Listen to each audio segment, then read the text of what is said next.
90 लाख से ज्यादा पुस्तकों का घर नालंदा यूनिवर्सिटी 821 साल बाद भारत में वापस आ चुका है। वापस आ चुका है इससे मतलब है कि पहले खत्म हो चुका होगा, तभी तो वापस लाया गया। अब इससे बहुत से सवाल खड़े होते हैं। आखिरकार इसे वापस लाने की जरूरत ही क्यों पड़ी? ऐसा क्या खास था इसमें? और कैसे ये यूनिवर्सिटी सिर्फ एक यूनेस्को वर्ल्ड हेरिटेज साइट की लिस्ट में दर्ज रहकर रह गई? आखिर इसका अस्तित्व खत्म होने की कगार पे कैसे आ खड़ा हुआ? इसका कारण जानने के लिए अब हमें इतिहास के पन्ने पलटने पड़ेंगे। तो चलिए शुरू करते हैं।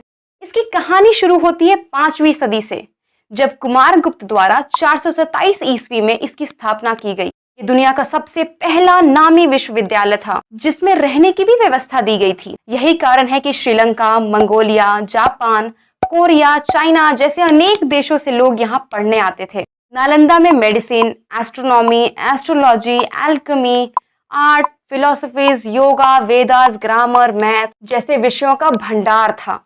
विश्वविद्यालय में एक प्रसिद्ध लाइब्रेरी भी थी जिसे धर्मगंज कहते थे, जहाँ के ज्यादातर संस्कृत में लिखे किताबों को ईस्ट एशिया के कई देशों तक पहुंचाया जाता था।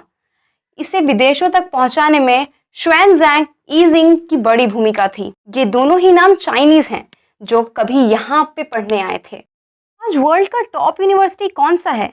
University of Oxford, right? पर तब इंडिया की सॉफ्ट पावर का उस वक्त दुनिया में डंका था। कौन सा सॉफ्ट पावर? यही एजुकेशन वाला। और इसमें सबसे बड़ा योगदान किसका था? नालंदा यूनिवर्सिटी। यही कारण है कि कई विदेशियों को इससे जलन होने लगी थी। नालंदा यूनिवर्सिटी ने सिर्फ एक बार नहीं बल्कि तीन बार अटैक झेले हैं। सबसे पहला अटैक 450 से लेकर 470 ईस्वी में हुन्स के राजा मिहिरकुल द्वारा किया गया था। दूसरा हमला 7वीं सदी के गौदास द्वारा किया गया। तीसरा और आखिरी हमला, जिसके बाद नालंदा का सिर्फ खंडहर ही बच गया, वो था टर्किश इन्वेडर बख्तियार खिलजी के द्वारा 1993 में किया गया हमला। पर सब इन लोगों ने इसको डिस्ट्रॉय ही क्यों किया? सबसे पहला हुन्स ने तो हमला किया था इसे लूटपाट के नजरिए से, क्योंकि नालंदा में बहुत सारी वैल्यूएबल चीजें थी उसको लूटने के लिए। पर बख्तियार खिलजी के अलग ही कारण बताए जाते हैं। सबसे प्रमुख 2 कारण हैं। पहला, कहा जाता है कि बख्तियार खिलजी नालंदा यूनिवर्सिटी में कुरान को ढूंढ रहे थे, पर नहीं मिलने पर उन्होंने गुस्से में नालंदा यूनिवर्सिटी को ही जला दिया। दूसरा वजह बताया जाता है कि एक बुद्धिस्ट मॉन्क श्री राहुल श्रीभद्र ने जलन के कारण खिलजी ने यूनिवर्सिटी को जला दिया, क्योंकि राहुल श्रीभद्र ने अपने ज्ञान की बदौलत खिलजी की एक ऐसी बीमारी को ठीक कर दी थी जो कोई भी इस्लामिक डॉक्टर नहीं कर पाया था। तो आपने देखा, इस तरह से खिलजी ने राहुल श्रीभद्र के एहसान उतारा था। क्या बात है। पर नालंदा यूनिवर्सिटी के खत्म होने के और भी कई कारण थे, जैसे कि पैट्रोनेज की कमी होना। पैट्रोनेज यानी संरक्षण के लिए किसी रूलर, व्यक्ति, संस्था द्वारा दिया गया पैसा। उस वक्त तक और भी यूनिवर्सिटीज खुल गई थी, जैसे कि यूनिवर्सिटी ऑफ तक्षशिला, विक्रमशिला, वैशाली। जब नालंदा यूनिवर्सिटी पे हमले होने लगे थे तब बहुत से टीचर दूसरी यूनिवर्सिटीज के लिए चले गए, जिसके कारण रूलर भी इसके मेंटेनेंस में पैसा लगाने को उतना इंटरेस्टेड नहीं रहे थे। अब चाहे जो भी कारण रहे हो, पर इस बात से कोई इनकार नहीं कर सकता कि नालंदा यूनिवर्सिटी शिक्षा देने के मामले में अतुलनीय थी। इसकी लाइब्रेरी, जिसे धर्मगंज भी कहते थे, वो इतना बड़ा और इतनी सारी किताबों से भरा था, उसमें लगाई गई आग 3 महीने तक जलती रही थी। अब इसी नालंदा यूनिवर्सिटी को रिवाइव यानी फिर से बनाया गया है। हमारे शिक्षा के हब को वापस बनाने का आइडिया माननीय एपीजे अब्दुल कलाम ने 2006 में दिया था। उसके बाद और कई देशों से मीटिंग के बाद 2010 में इसके लिए पार्लियामेंट में एक्ट लाया गया। 2024 में ये एक्ट पास हो गया।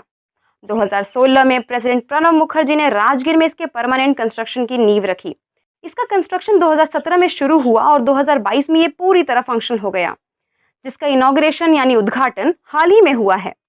इसको बनाने में और 17 देशों की मदद है, जैसे कि Australia, Bangladesh, Bhutan, Cambodia, China, New Zealand, पुर्तगाली, सिंगापुर, साउथ कोरिया आदि बहुत से देश। ये नया कैंपस 450 एकड़ में फैला है और सबसे मज़ेदार बात, लगभग इसके 100 एकड़ में तो सिर्फ वाटर बॉडीज फैली हैं और 150 एकड़ में सिर्फ पेड़ पौधे लगे हुए हैं। यहाँ नेट ज़ीरो कार्बन एमिशन के लक्ष्य को भी पूरा किया गया है। Solar panel, water harvesting system, drinking water treatment plant, water reuse system etcetera जैसे बहुत से ग्रीन प्रोजेक्ट्स को शामिल किया गया है। इसे पूरी तरह से इको फ्रेंडली और पीसफुल बनाने की कोशिश की गई है। इसकी इनॉग्रेशन में पीएम के साथ साथ बाकी 17 देशों के भी एम्बेसडर मौजूद थे। नालंदा में बहुत से स्कॉलरशिप के प्रावधान हैं इंटरनेशनल स्टूडेंट्स के लिए। आप यहाँ से पीजी, डॉक्टरेट या कोई भी सर्टिफिकेट कोर्स के लिए पढ़ाई कर सकते हैं। नालंदा यूनिवर्सिटी के वापस आने से हमारे एजुकेशन सेक्टर को बढ़ावा मिलेगा। भारत को भी इंटरनेशनल पहचान मिलेगी शिक्षा देने के मामले में। इसे सिर्फ भारत के ही नहीं बल्कि बिहार के भी विकास की कड़ी के रूप में देखा जाता है। इस नई यूनिवर्सिटी के आने के बाद एक उम्मीद भी लौट आई है। कौन सी उम्मीद? वही यार कि इस घटिया एजुकेशन सिस्टम से छुटकारा मिलेगा। क्योंकि जहां आज की शिक्षा रटंत विद्या पर आधारित है, जो कि प्रशिया की लेबर बनाने वाले एजुकेशन सिस्टम सिमिलरिटी रखती है, जिस सिस्टम का जन्म ही सोल्जर्स को ओबीडिएंट बनाने के लिए हुआ था, जिसमें वो एक्सपर्ट्स तो बनाए जाते थे लेकिन सिर्फ अपने ऑफिसर के कहे बातों को चुपचाप फॉलो करने के लिए, ताकि वो बिना एक भी सवाल किए अपने काम में लगे रहें। यही माइंडसेट इंडिया के लोगों में बचपन से डेवलप करवाई गई, ताकि वो भी बड़े होकर बिना सवाल किए अपनी मर्जी से गवर्नमेंट लेबर बन के ही खुश रहें। ऐसा घटिया एजुकेशन सिस्टम कैसे आया, कहाँ से आया, इसके ऊपर हम एक अलग वीडियो बना देंगे। फिलहाल हम अपनी यूनिवर्सिटी की बात करते हैं। जहां आज पढ़ाई का मतलब बस पैसे कमाने की रेस में भागना है, वहीं नालंदा यूनिवर्सिटी में विद्यार्थी अपने रुचि के हिसाब से विषयों का चयन कर उसको एक्सप्लोर करते थे। वहां पढ़ने की पूरी आज़ादी थी। कोई बंधन नहीं था कि ये सब्जेक्ट्स पढ़ना है, इतने मार्क्स लाने हैं, फिर बड़े कॉलेज को ज्वाइन करने की रेस में भागना है, एक्सेट्रा एक्सेट्रा। पहले शिक्षा का मतलब सीखने से था, खुद को पहचानने के काबिल होने से था। अगर सब अच्छे से काम होता रहा तो हमारे देश की यही काबिलियत के लौटने की उम्मीद है, और हमारे देश को जो सोने की चिड़िया कहते थे, ये टैग वापस पा लेने की उम्मीद है। इसी के साथ हम इस वीडियो को ख़त्म करते हैं। आपको कैसी लगी हमारी ये वीडियो, आप हमें कमेंट सेक्शन में बता सकते हैं। जय सर्वहत, जय मानवता।